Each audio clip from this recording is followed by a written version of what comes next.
So, ayun nga guys, usapang AFAM. Usapang AFAM. So, kung hindi nyo alam, share ko na sa inyo. Kung hindi nyo alam, meron akong pinost nung nakaraan na conversation namin ng isang foreigner. So, totoo yun na meron akong jowa. Meron akong long distance na, kalong distance na isang foreigner. So, ngayon, ikwento ko sa inyo na wala na kami. Umabot naman kami ng 2 months. Wala na kami. Ayoko sa kanya. Mabait siya, okay siya. Basta, mabait siya. Tapos, family-oriented din. Pero, meron lang akong naging problema sa kanya. Kasi one time, guys, gusto niya, maliligo ako na naka-video call kami. So, hindi ako pumayag. Pero doon pa lang, na-turn off na ako. Tapos, sinabi ko yun sa kanya na hindi ko yung gagawin kasi may respeto ako sa sarili ko. Sabi ko, gusto ko, respeto mo rin ako. So, okay na yun. Naging okay na yun. So, akala ko okay na yun. Tapos, mga ilang weeks na naman. So, hinihiling niya ulit yun na maligo ako na magka-video call kami. Guys, pag ako naliligo, wala talaga, walang ano. Para maniwala pala kayo, ito siya. Baka naman sabihin nyo, gawa-gawa ko lang.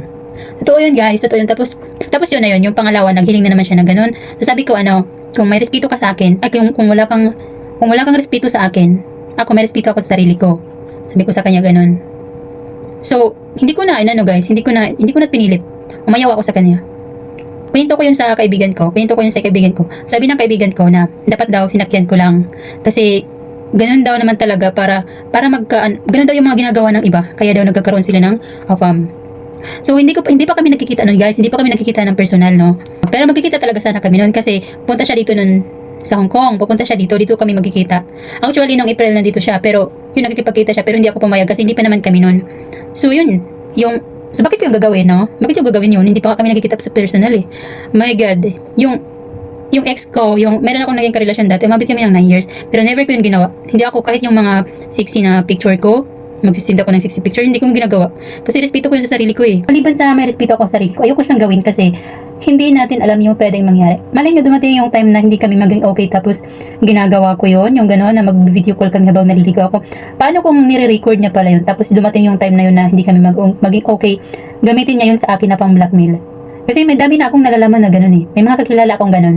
Gusto nilang kumawala, pero ginagamit nilang pang blackmail yun. Yung mga gano'n. Pagprotekta din yun sa sarili ko, no? So, ayun, ingat talaga. Tapos yun nga, nakwento ko sa kaibigan ko na gano'n. Sabi niya nga, na gano'n, dapat daw, inano ko na lang, sinakyan ko na gano'n. May ganun, hindi ko yung gagawin. Kasi, guys, sanay ako sa hirap. At, sa totoo lang 15 years old pa lang ako, nagtatrabaho na ako. Nahingan na ako ng magulang ko pambili ng bigas.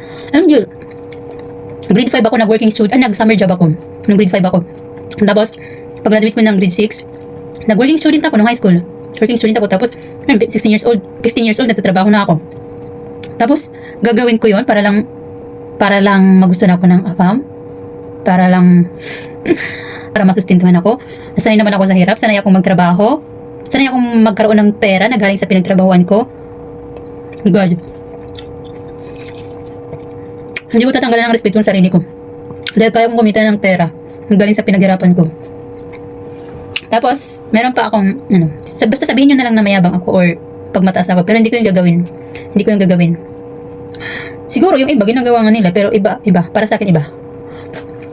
Yung lalaki pala na yon, yung naging karelasyon ko is taga-France siya. Tapos before ko tong nagka-relasyon yung taga-France, meron binigay sa akin yung pinsan ko na taga-Bulgaria. Tapos, pero sa UK ba yun siya nagtatrabaho? Yeah, sa UK siya nagtatrabaho. So ngayon, yung pinsan ko, kaibigan yun, yung foreigner na kaibigan siya ng fiancé ng pinsan ko. So ngayon, yung pinsan ko, di naman niya alam yung ugali ng lalaki, no? Kaya walang yung pinsan ko dito. Mga pinakilala lang din niya sa akin kasi siguro gusto niya rin na ganun. Tapos, ayun, nag-usap na kami ng lalaki. So, parang interested talaga, gusto niya talaga mapangasawa. Gusto niya na mapapangasawa. So, ngayon nag-usap na kami, pinapakilala niya na sa akin, yung mama niya. Interesado siya mag-asawa. Asawa talaga ang hanap niya. Pero, hindi kayo magkasundo kasi ang gusto niya, sabi niya sa akin, di ko na matandaan kung kailan kami nag-usap nun. Nitong year lang kami na ganun. Tapos, sabi niya na, dapat daw nitong July, pupunta ako sa Bulgaria. Ako yung pupunta. Kasi meron siyang leave hanggang August. So, dapat July, pupunta ako sa Bulgaria. Pagkatapos namin sa Bulgaria, pupunta kami doon sa UK kasi doon niya siya nag-work sa UK. Tapos sabi ko sa kanya, explain ko sa kanya, alam niya pala na nandito ako sa Hong Kong. So, sabi ko sa kanya na hindi ako makakapunta doon kasi nandito ako sa Hong Kong nag-work. So, sabi ko, kung gusto mo talaga, ikaw ang pumunta dito sa Hong Kong. Tapos sabi niya, no, sabi niya ganun. Kasi, gusto daw niya ako. Kasi baka, ako ang pupunta kasi, baka pag siya ang pumunta, hindi ko siya siputin. Sabi niya ganon. Sabi niya ganon. Tapos sabi ko, so pinilit ko sa kanya, sabi ko, kung ganon, antayin mo na lang na makauwi ako ng Pinas. Doon ka na lang pumunta sa Pinas. Pero ayaw niya pa rin, ayaw na. Kasi nga, gusto niya ako muna pupunta sa lugar nila. So, parang medyo nagana ako sa kanya. Pero, kinausap ko pa rin siya. Kinakausap ko pa rin siya. Tapos, paulit-ulit niya rin sa akin. Tapos, in-explain ko ulit sa kanya na, hindi yung ganun kadali. Kailangan pong i-process yun, gano'n. Tsaka sabi ko, hindi ako mapera para punta ng gano'n kaagad. Sabi ko gano'n. So, tsaka ayoko rin talaga guys, no? Ayoko na akong pupunta. No. Hindi ayoko. Tapos, pero kinakausap ko pa rin siya. Kasi inisip ko na baka magkasundo pa kami, gano'n. Tapos, tsaka ayoko rin kasi yung pinsan ko. Na ayoko na mapahiya yung pinsan ko, gano'n. Kaya kinakausap ko siya ng maayos. Tapos, isang beses, nabanggit ulit namin yun. Nag-okay na siya na siya yung pupunta dito sa Hong Kong. Tapos, pero sabi niya, 2 weeks akong mag-leave sa work. Sabi ko sa kanya, hindi pwedeng mag-leave ako ng 2 weeks. Pwede akong mag-leave 1 week. Kasi every year, meron akong annual leave na 1 week. Sabi ko sa kanya, ganon. Pero hindi siya pumapayag, dapat daw talaga 2 weeks. So, pinipilit ko sa kanya na sabi ko, hindi na ako pwedeng mag-leave ng 2 weeks. Kasi, sabi ko, gunamit ko na yung last year ko na annual leave. So, 1 week na lang pwede ako. Naging okay na rin sa kanya, na 1 week. Tapos, sabi niya pa sa akin, kapag nag-asawa na tayo, dito na tayo titira sa UK kasi parang doon na siya masisitizen na siya sa UK kasi mag 1 year na lang, dapat 10 years.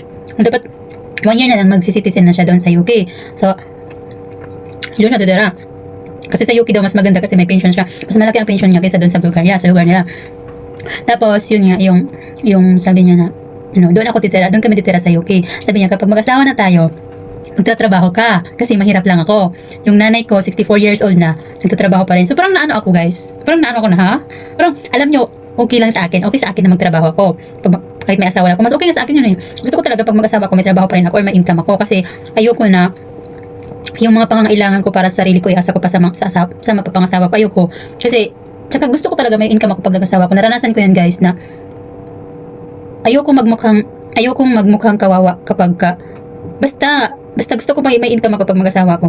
Feeling ko kasi kawawa ako kapag halimbawa hindi kami okay ng asawa ko tapos wala akong income. Feeling ko kawawa ako kasi syempre sa kanya ako asa, di ba? So wala. Kasi sa kanya lahat eh. So paano pag hindi kami okay? Kaya gusto ko may income ako pag mag-asawa ko. So, sanay ako guys, hindi ako palaasa. Sanay ako, independent ako eh. So ayun na nga. Parang masama ang pagkakaintindi ko na ha. Bakit mo ako obligahin na gano'n? Parang naisip ko nga, asawain lang ba niya ako para tulungan siya sa kahirapan niya? Parang gano'n yung inisip ko. So, medyo hindi na ako parang wala na akong interest sa kanya. Pero kinakausap ko pa rin siya. Tapos nabanggit na naman niya yung napupunta siya dito sa Hong Kong. 2 weeks ako mag-leave, 2 weeks siya dito, 2 weeks ako mag-leave kasi gusto niya magkasama kami. Habang nandito siya. So, sinabi ko sa kanya na hindi talaga ako pwede. Pinili yun, hindi ako pwede. Tapos natanong niya pala yun guys, yung sa past relationship ko na kung ilang years kami. So, sinabi ko sa kanya na 9 years. So, gano'n. Pero wala akong pinto sa kanya na kung ano parang gano'n. Basta sinabi ko lang na 9 years, wala siyang alam kung bakit kami naghiwalay, mga gano'n. Basta hindi ko na babanggit sa kanya. Nang tinanong lang niya kung ilang years kami, yun lang yung sinagot ko. Tapos sabi niya na siguro kaya kayo, yun nga yung pinipilit niya na 2 weeks ako dito. So pinipilit ko rin, hindi. Tapos sabi niya sa akin, alam mo sabi niya sa akin, siguro kaya kayo hindi nagkatuluyan ng ex mo kasi ang dami mong dahilan. Ang dami mong reason. Parang umano yung tinga ko. Parang tumaas yung tinga ko na, Sabi ko gano'n. Tapos sa isip ko na wala kang karapatang pagsabihan ako ng gano'n kasi hindi mo alam kung ano yung mga pinagdaanan ko sa past relationship ko. So parang doon ako hindi ko to makakasundo. Feeling ko sa isip ko, hindi ko to makakasundo kasi yung ganoon pa lang na paano pa pag nagsama kami, di ba? Yung ganoong salita pa lang niya, paano pag nagsama kami? Baka maging gawin lang niya akong halipin. Di ba? Kasi ganun pa lang pananalita eh. So ganun pa lang salita niya eh, di ba? So, sinabi ko sa kanya na pasensya na hindi tayo magkakasundo. Kaya, guys, kayo, kapag afam man yan o hindi, afam man yan or Pilipino, wag niyong ipipilit yung sarili niyo. Wag niyo, lalo na sa mga afam, hindi porkit afam mapera, hindi porkit afam swerte na kayo. Isipin niyo rin yung magiging buhay niyo. Kung ano. Wag niyo ipagpapalit yung respeto niyo sa sarili niyo dahil lang sa afam siya. No. Alam niyo, sa panahon ngayon, madami ng mas madiskarting mga babae kaysa sa lalaki. Kaya yun. Kaya ang dami ring mga Pinay na hindi naging maganda yung buhay kapag nakakapangasawa silang apam. Kasi hindi nila kinikilala basta-basta apam. Sige, sama nga, ganun. Guys, hindi. Kung dahil naman sa suporta, abang ko, para sa akin, hindi. Pero kung ikaw yung taong, hindi naman sa ano ako ha, pero kung ikaw yung taong umaasa sa suporta, sige, okay, go. So, yun lang, nakwento ko lang. Basta, hindi lahat ng afam ay mapapabuti kayo. Isipin nyo yun. Hindi porkit afam ay go na kayo ng go. Dapat may respeto kayo sa sarili nyo. Isipin nyo rin kung ano yung magiging kinabukasan nyo. Hindi porkit may pera ay magandang buhay na. So, yun lang. Naano ko lang, na-chismis ko lang. Tapos, alam nyo ba, na-realize ko na, ngayong single na ulit ako. Ngayong single na ulit ako, na-realize ko na, mas masaya pala yung buhay ko kapag, single ako. Mas masaya ako ngayon. Guys. So, ayun lang. Babush!